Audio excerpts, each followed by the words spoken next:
আর এই ডিমের মধ্যে কফিগুলো দিয়ে দেব। ডিম ভাপাটা আমি কাঁচি থেকে নামিয়ে নিয়েছি। এবারে আমি একে পিস পিস করে কেটে নেব।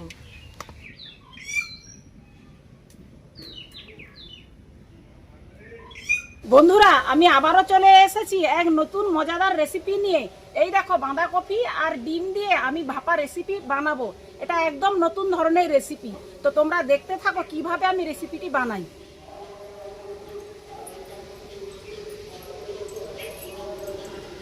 রেসিপিটার জন্য কপিটাকে আমি খুব সরু সরু করে ঘুষুন্ডি করে কুচিয়ে নেব।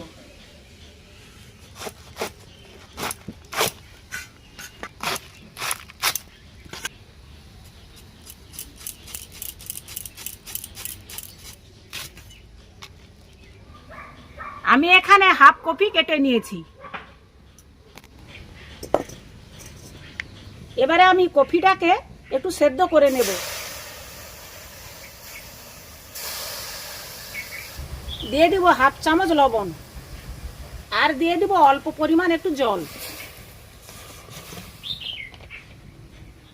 এবারে ঢাকা দিয়ে সেদ্ধ করে নেব।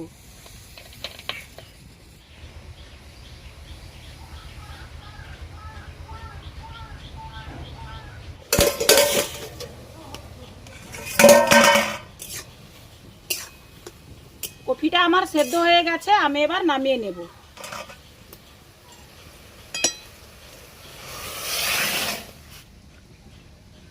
ওরা একটু বেশি পরিমাণ জল দিয়ে দিব।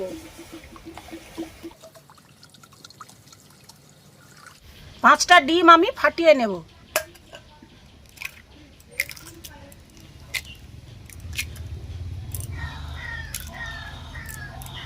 ডিমের মধ্যে অল্প পরিমাণ লবণ দিয়ে দেব, দিয়ে ভালো করে ফাটিয়ে নেব।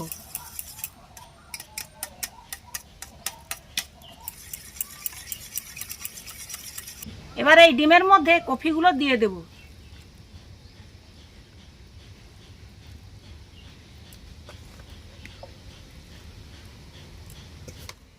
এবারে কফির সঙ্গে ডিমটা ভালো করে মেখে নেব।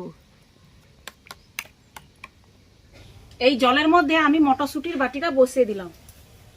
ডিম আর কফিটাও আমি এই কড়ার মধ্যে এই মটরশুঁটির জামের ওপরে বসিয়ে দেব। সব মশলাগুলোও আমি সিদ্ধ করে নেব।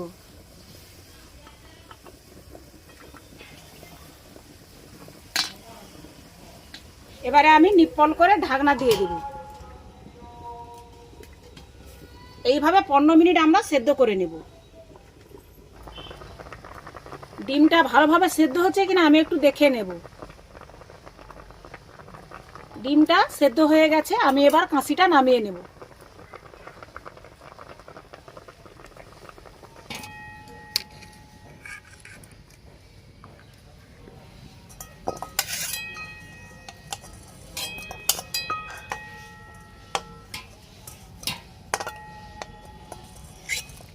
এই সব সিদ্ধ মশলাগুলো আমি এবারে বাটির মধ্যে নিয়ে মিক্সারে বেটে নেব।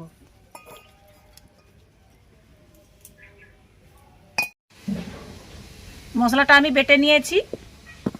ডিমটা আমার ঠান্ডা হয়ে গেছে, এটাকে আমি এবার কাঁচির মধ্যে তুলে দেব।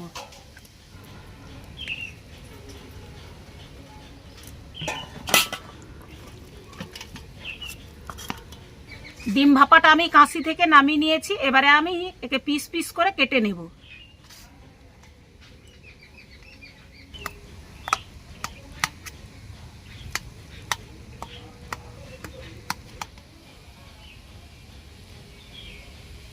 এইভাবে আমি সিদ্ধ করে নিচ্ছি। এটাকে এবারে কড়ার মধ্যে তেলে ভেজে নেব।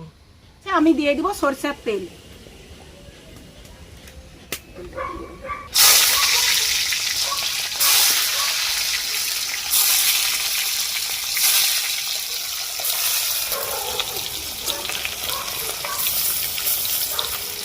ডিম কফিগুলো আমার ভাজা হয়ে গেছে।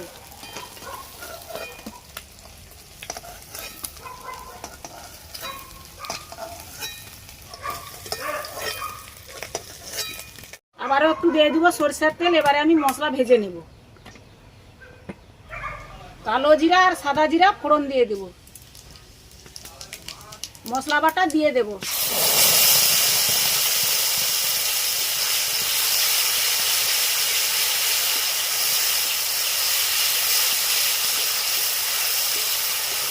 পরিমাণ মতো হলুদ গুঁড়ো দিয়ে দেব।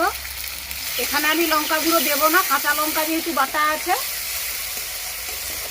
হাফ চামচ কাশ্মীরি রেড চিলি দিয়ে দেবো। একটু সামান্য পরিমাণ লবণ, মশলার মাপেই।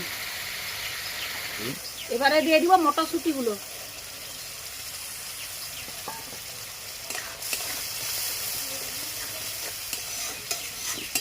এবারে দিয়ে দিব কফি আর ডিম ভাপাগুলো।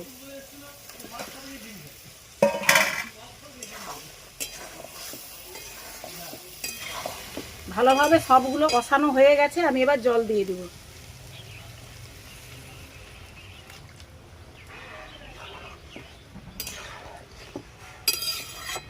এর মধ্যে আমি হাফ চামচ ভাজা মশলা দিয়ে দেব। আর দিয়ে দিব ধনেপাতা কুচানো।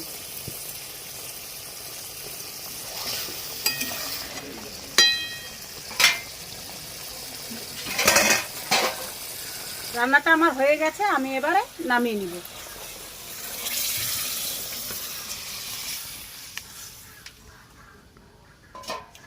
তো বন্ধুরা, কফি আর ডিম ভাপা রেসিপিটা আমার কমপ্লিট হয়ে গেছে। তো দেখো, কিছুটা যেন পনিরের তরকারির মতো লাগছে, কিন্তু এখানে পনিরের কোনো গন্ধ নেই। ওই ডিম কফি দিয়েই আমি যেভাবে বানালাম সেভাবে তোমরাও বানিয়ে খাবে, খুব ভালো লাগবে। আমরা তো ডিম আলাদা রান্না করি, কফি আলাদা রান্না করি, এটা যদি একসঙ্গে রান্না করা হয় তাহলে কেমন লাগবে, খুবই ভালো লাগবে। তো তোমরা এভাবে বাড়িতে বানাবে। আর আমার এই রেসিপিটা কেমন লাগছে তোমরা অবশ্যই কমেন্ট করে জানাবে। তো চলো বন্ধুরা, আমি আবারও আসছি পরের একটি ভিডিও নিয়ে।